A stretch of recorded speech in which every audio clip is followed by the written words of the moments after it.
अयोध्या के अधर्मी की प्रॉपर्टी को बाबा ने मिट्टी में मिलाना शुरू कर दिया है।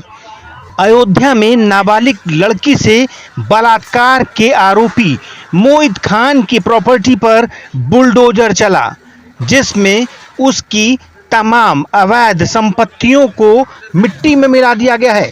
सीएम योगी आदित्यनाथ ने साफ तौर पर निर्देश दिया था कि किसी भी कीमत पर इस आरोपी को छोड़ा ना जाए। कल ही पीड़ित की मां ने सीएम योगी से लखनऊ में मुलाकात की थी, जिसके बाद सीएम योगी ने भरोसा दिलाया था कि आरोपी को कड़ी से कड़ी सजा दी जाएगी। इसी कड़ी में आज प्रशासनिक अमला अयोध्या के भरदसा इलाके में पहुंचा और वहां पर पूरी नाप जोख के बाद जो अवैध पाया गया उस पर कार्रवाई की गई। जो आरोपी व्यक्ति हैं उनके द्वारा सार्वजनिक तालाब और सार्वजनिक रास्ते को अतिक्रमित करके एक बेकरी बनाई गई है। तालाब की ज़मीन पर आने जाने का रास्ता बनाया गया है और रोड पर आप देख रहे होंगे एक मल्टी कॉम्प्लेक्स बनाया गया है। हमारे राजस्व की टीम ने इसका चिन्हांकन किया था। प्राधिकरण और नगर पंचायत के द्वारा विधिक कार्रवाई के उपरांत जो भी अवैध अतिक्रमण करके ये बेकरी बनाई गई थी उसको आज डिमोलिश किया जा रहा है। जो रोड पर बिल्डिंग है वो भी सार्वजनिक रास्ते को अतिक्रमित करके बनाई गई है। उसको भी, चूँकि वहाँ पर अभी बैंक चल रहा है, पंजाब नेशनल बैंक, जैसे ही बैंक के द्वारा परिसर खाली किया जाएगा हम कानूनी प्रक्रिया के उपरांत उस परिसर को भी खाली कराएंगे इनके द्वारा। अगर ये नहीं खाली करते हैं तो उस पर डिमोलिशन की कार्रवाई की जाएगी।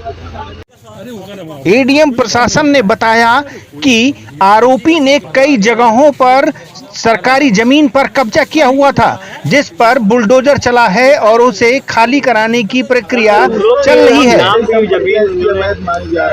बिल्कुल, क्या कहते हैं, हमारे उपजिलाधिकारी के द्वारा कल ये अवगत कराया गया है कि कुछ दलित बिरादरी के और कुछ गरीब व्यक्तियों ने प्रार्थना पत्र दिया है कि आरोपी ने उनकी भी ज़मीनों पर अवैध अतिक्रमण किया है या कब्जा किया है, उनके द्वारा डराया धमकाया गया है। उसकी भी हमने राजस्व टीम बना दिया है। लगातार हमारी कई राजस्व टीम हैं जो जांच कर रही हैं। जांच में जैसे भी संज्ञान में आएगा कि अगर किसी भी गरीब के व्यक्ति या दलित व्यक्ति की ज़मीन पर इनके द्वारा कोई अवैध अतिक्रमण किया गया होगा तो हम नियमानुसार कानूनी कार्रवाई करते हुए उसको भी खाली करा के उन गरीब परिवारों को उनकी ज़मीन वापस दिलवाएंगे। ठीक है। समाजवादी पार्टी के इस नेता ने कई दलित लोगों की जमीन पर भी कब्जा कर रखा था। इसकी शिकायत भी प्रशासन के पास पहुंच चुकी है, जिस पर वो कानूनी कार्रवाई की जा रही है। इसके साथ ही इसके एक शॉपिंग कॉम्प्लेक्स को भी सील करने की कवायद शुरू हो गई है। हालांकि शॉपिंग कॉम्प्लेक्स में एक पंजाब नेशनल बैंक का दफ्तर है, जिस वजह से थोड़ी दिक्कत आ रही है। ये यहाँ पे भदरसा में ये ग्राम समाज की ज़मीन थी, मतलब तालाब की ज़मीन थी और उसी पे ये अवैध निर्माण पाया था, जिसको एसडीएम सोहाल द्वारा जांच करके इसके संबंध में अपनी आख्या और अपनी रिपोर्ट प्रस्तुत की थी। और आप देख भी रहे हैं बगल में जो तालाब बना हुआ है उसी के तहत जो है ये कार्रवाई की गई है ध्वस्तीकरण की। और कितनी अवैध संपत्तियां हैं इस संबंध में अभी जांच की जा रही है और जैसे जैसे संपत्तियों को पता चलेगा उसमें जो भी अवैध होगी तो उसमें विधिक और उचित कार्रवाई की जाएगी। जिला प्रशासन ने साफ कर दिया है कि किसी भी कीमत पर आरोपी को छोड़ा नहीं जाएगा। उसके खिलाफ वो सभी कार्रवाई की जाएगी जो कानून के दायरे में आती है। इसके साथ ही उन सभी प्रॉपर्टी की भी जांच की जा रही है जो समाजवादी पार्टी के नेता ने अपने दबदबे के चलते यहां पर बनाया है या सरकारी जमीन पर अवैध कब्जा करके उसे हथियाया है। हालांकि इस मामले में राजनीति भी शुरू हो गई है। समाजवादी पार्टी के नेता अखिलेश यादव साफ तौर पर कहते हैं कि इस केस में पहले डीएनए जांच होनी चाहिए और जांच में जो दोषी पाए उसके खिलाफ कड़ी कार्रवाई होनी चाहिए।